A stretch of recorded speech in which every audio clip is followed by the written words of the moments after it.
नमस्कार सभी साथियों को। आज हम रामचरितमानस की कथा में कल के प्रसंग शिव सती से आगे चलते हैं। सती का आत्मदाह हो चुका है, राजा दक्ष के यज्ञ का विध्वंस भी हो चुका है। अब हमें देखना है कि आगे क्या परिस्थितियां बन रही हैं। तो हम रामचरितमानस के इस प्रसंग में चलते हैं। कल का दोहा था जहाँ हमने विश्राम लिया था। त्रिकालज्ञ सर्वज्ञ तुम्ह गति सर्वत्र तुम्हारी, कहूँ सुता के दोष गुण मुनिवर हृदय विचारी। नारद जी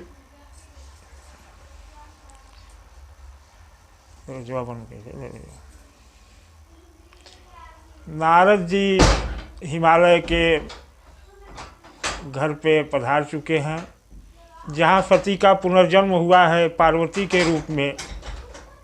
और दक्षराज पर्वतराज हिमालय अपनी पुत्री के गुण दोष का विचारण नारद ऋषि से करने के लिए कहते हैं।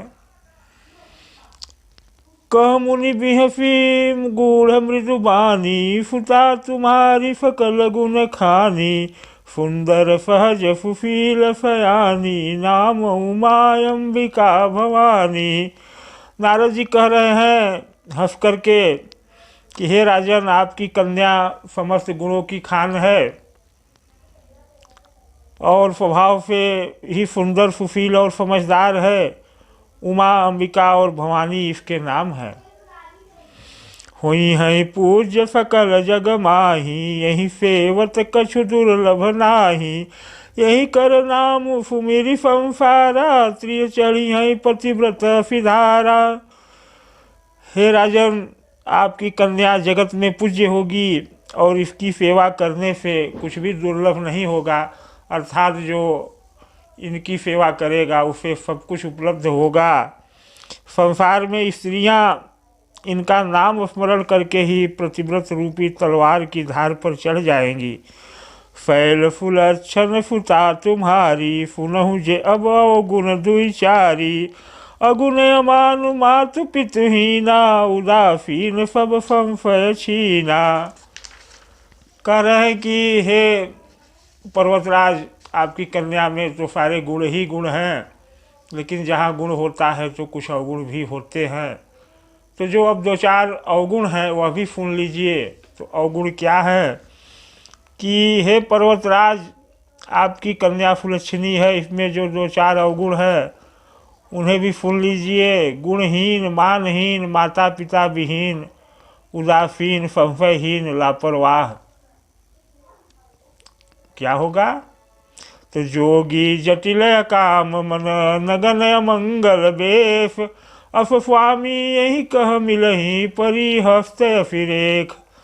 कह रहे कि गुणहीन, मानहीन, माता पिता विहीन, उदासीन और संशयहीन, जोगी जटाधारी, निष्काम हृदय, नंगा अमंगल वेश वाला, ऐसा पति इसको मिलेगा, ऐसी इसकी हस्तरेखा बता रही है। अब यह तो बहुत बड़ी बात हो जाती है किसी भी कन्या के लिए, और कन्या के लिए, खासकर कन्या के माता पिता के लिए, कि जिसको ऐसा दामाद मिलेगा तो वो क्या सोचेगा। तो क्या हो रहा है? सुनि मुनि गिरा सत्य जिय जानी, दुख दंपति ही उमा हर फानी। नारदहु यह भेद न जाना, दशा एक समुझब बिलगाना। नारद मुनि की वाणी को सुन करके और उसको सत्य मान करके हिमालय राजपति पत्नी सहित को बहुत दुख हुआ, परंतु पार्वती जी प्रसन्न हुई। और यह भेद नारद जी नहीं समझ पाए, क्योंकि सबको बाहरी दशा एक सी होने पर भी भीतरी समझ भिन्न भिन्न थी। नारद समझ ही नहीं पाए कि पर्वतराज तो दुखी है पर उमा पार्वती क्यों प्रसन्न है। सकल सखी गिरिजा गिरि मैना, पुलक शरीर भरे जल नैना। होई न मृषा देव ऋषि भाषा, उमा सो बचन हृदय धरि राखा। सखी, सारी सखियाँ पार्वती, पर्वतराज, हिमवान सब दुखी हैं, पर पार्वती जी प्रसन्न हैं और सोच रही हैं कि देवर्ष के वचन असत्य नहीं हो सकते। तो पार्वती ने उन वचनों को हृदय में धारण कर लिया। उपजे शिव पद कमल सनेहु, मिलन कठिन मन भाषण देहु, जानि कुअवसर प्रीति दुराई, सखी उछंग पैठी पुनि जाई। उन्हें शिव जी के चरणों में स्नेह उत्पन्न हो गया, परंतु मन में यह संदेह हुआ कि मिलना बड़ा कठिन है।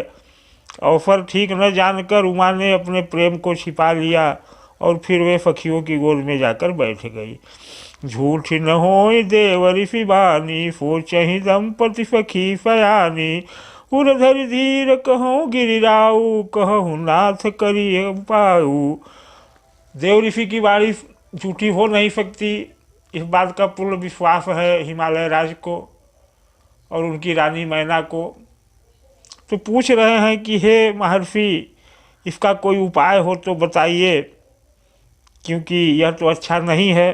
तब नारद जी कह रहे हैं, कह मुनि सही मुअंत सुनु, जो विधि लिखा लीलार, देव दनुज नर नाग मुनि, को न मेटनहार। कह रहे हैं कि हे राजन सुनिए, जो लिखा है भाग्य में उसको इस संसार में कोई मेटने वाला नहीं है। उसके बाद भी मैं एक उपाय बता रहा हूँ। तदपि एक मैं कहूँ उपाय, होई करे जो दैव सहाय, जस बर मैं बर नेऊ तुम पाही, मिली है उमहि तस संशय नाही। कह रहे हैं कि एक उपाय है, मैं बता सकता हूँ, क्योंकि जैसा मैंने बताया है वैसा ही बर पार्वती को मिलेगा, इसमें तो संशय नहीं है। तो जे जे बर के दो सब खाने, ते सब शिव पही मैं अनुमाने, जो विवाह शंकर सन होई, 200 गुण सम कह सब कोई। नारद जी बता रहे हैं कि जो दोष हमने बताए हैं, ये सारे दोष हमने शंकर जी में देखे हैं, शिव में देखे हैं। अगर शिव से पार्वती का विवाह हो जाए तो जो गुण है वह भी दोष, जो दोष है वह भी गुण ही माना जाएगा और संसार में पूज्य तो शिव जी है ही। जो वही सेज शयन हरि करही, बुध कछु तिन कर दोष न धरही, भानु कृपानु सर्वरस खाही, तिन कह मंद कहत को नाही। कह रहे हैं कि अगर आपकी यह कन्या हर, अब यहाँ फिर देखिए प्रिंटिंग की गड़बड़ी है, हर कर दिया गया है, जबकि शब्द है हर। हर का अर्थ होता है शिव और हरि का विष्णु। तो मेरा निवेदन है कि गीता प्रेस वाले अगर YouTube के माध्यम से मेरी वाणी सुने तो इसमें सुधार लाने का कष्ट करें, शब्दों के फेर से अर्थ बदल जाते हैं। तो कह रहे हैं कि अगर शिव के सेज पर अगर उमा का स्थान होगा तो बुद्ध लोग, जो बुद्धिमान लोग हैं, वो कोई दोष नहीं रखेंगे। क्यों? क्योंकि भानु किसान सर्वरस खाही, सूर्य और अग्नि सभी पदार्थों को खाते हैं, मतलब सब पर उनकी दृष्टि पड़ती है, सबको जला देते हैं, लेकिन सूर्य और अग्नि में दोष नहीं कहा जाता। शुभ अरु अशुभ सलिल सब बहई, सुरसरी को पुनित न कहई, समरथ कहूँ नहीं दोष गोसाई, रवि पावक सुरसरी की नाई। तुलसीदास जी कह रहे हैं कि शुभ और अशुभ सब कुछ जल में बह जाता है, परंतु गंगा जी को कोई दोषी नहीं कहता। उदाहरण बहुत बढ़िया दिया है आज की परिस्थितियों को लेकर के कि समरथ को नहीं दोष गोसाई, रवि पावक सुरसर की नाई। आप जानते हैं समर्थवान को दोष नहीं होता। इतनी बड़ी नीति, इतने बड़े भाव तुलसीदास ने इस ग्रंथ में समेटा है, और कहने वाले क्या क्या कह देते हैं। इतना बड़ा नियम नीति कहाँ मिलेगा कि समर्थ को दोष नहीं होता। यह आकलन तुलसीदास ने कितने पहले कर लिया था। तो जो वफ ही रिफा करहि नर, जड़ु विवेक अभिमान, पर ही कल्प भरि नरक महु, जीव की ईश समान। यदि मूर्ख मनुष्य ज्ञान के अभिमान से इस प्रकार होर करते हैं तो एक कल्प भर के लिए नरक में पड़ते हैं। भला कहीं जीव भी ईश्वर के समान होता है। सुरसरि जल कृत बारुनि जाना, कबहु न संत करे तहि पाना, फुरफरी मिले फो पावन जैसे ईफनी फिही अंतरु जैसे। गंगा जल से बनाई हुई मदिरा को जानकर भी संत लोग पावन नहीं करते, पर वही मदिरा अगर गंगा जल में मिल जाए तो सब लोग उसका पान करते हैं, क्योंकि गंगा जी में मिलने के बाद मदिरा का दोष समाप्त हो जाता है। शंभु सहज समरथ भगवाना, यही विवाह सब विधि कल्याणा। तुरा राज्य में महेशु, आशुतोष पुण्य किए कलेशु। कह रहे हैं कि शिव जी सहज ही समर्थ है, क्योंकि वे भगवान हैं, इसलिए इस विवाह में सब प्रकार कल्याण है। परंतु महादेव जी की आराधना बड़ी कठिन है, फिर भी क्लेश तप करने से वे बहुत जल्द संतुष्ट हो जाते हैं। तो आगे क्या कह रहे हैं कि जो तप करे कुमारी तुम्हारी, भाभी हूँ बेटी सकहीं त्रिपुरारी। यद्यपि बड़े अनेक जग माही, यही कह शिव तज दूसर नाही। करें कि हे हिमालय राज, अगर आपकी कन्या तप करे तो शिव जो है वो भविष्यता होनी को भी मेट सकते हैं। वैसे तो संसार में अनेक वर है, पर इस कन्या के लिए शिव के अलावा कोई दूसरा नहीं। बरदायक प्रणतारति भंजन, कृपा सिंधु सेवक मनरंजन। इच्छित फल बिन शिव अवराधे, लहै न कोटि जोग जप साधे। शिव जी वर देने वाले, शरणागतों के दुखों का नाश करने वाले, कृपा के समुद्र है, सेवकों के मन को प्रसन्न करने वाले हैं। शिव जी की आराधना किए बिना करोड़ों योग और जप करने पर भी वांछित फल नहीं मिलता। अस कही नारद सुमिरि हरि, गिर जहि दीन अफीफ। होई है यह कल्याण अब संशय तजहु गरीफ। ऐसा कह करके नारद जी ने सबको आशीर्वाद दे करके कहा सबका कल्याण होगा, और तुम संदेह त्याग दो पर्वतराज, अब कल्याण ही होगा।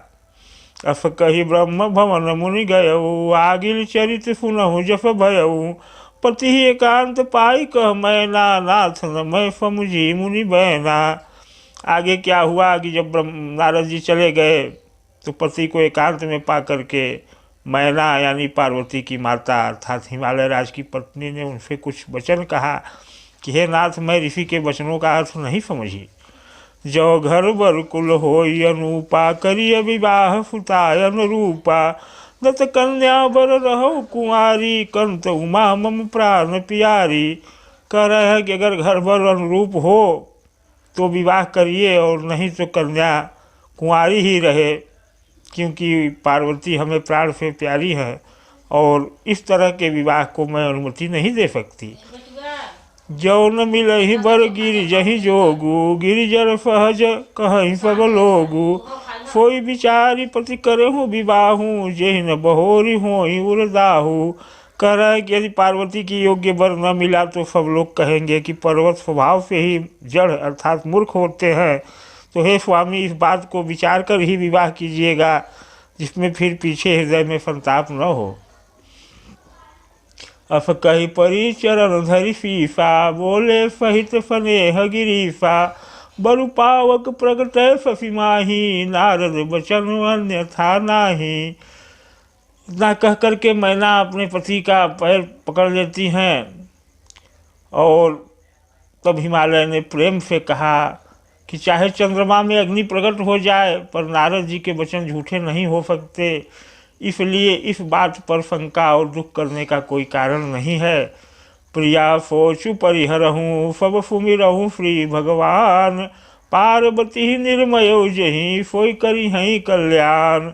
कह रहे हैं कि हे प्रिय, सब सोच छोड़कर श्री भगवान का स्मरण करो। जिन्होंने पार्वती को रचा है वे ही उनका कल्याण करेंगे। तो साथियों, 5 दोहे के इस कार्यक्रम में हमारा 5वां दोहा यहाँ पर समाप्त होता है, और रामचरितमानस पाठ की नियमावली के अंतर्गत दाहिने पृष्ठ पर ही विश्राम किया जाता है। तो अब हम रामायण को विश्राम देंगे, और नमस्कार।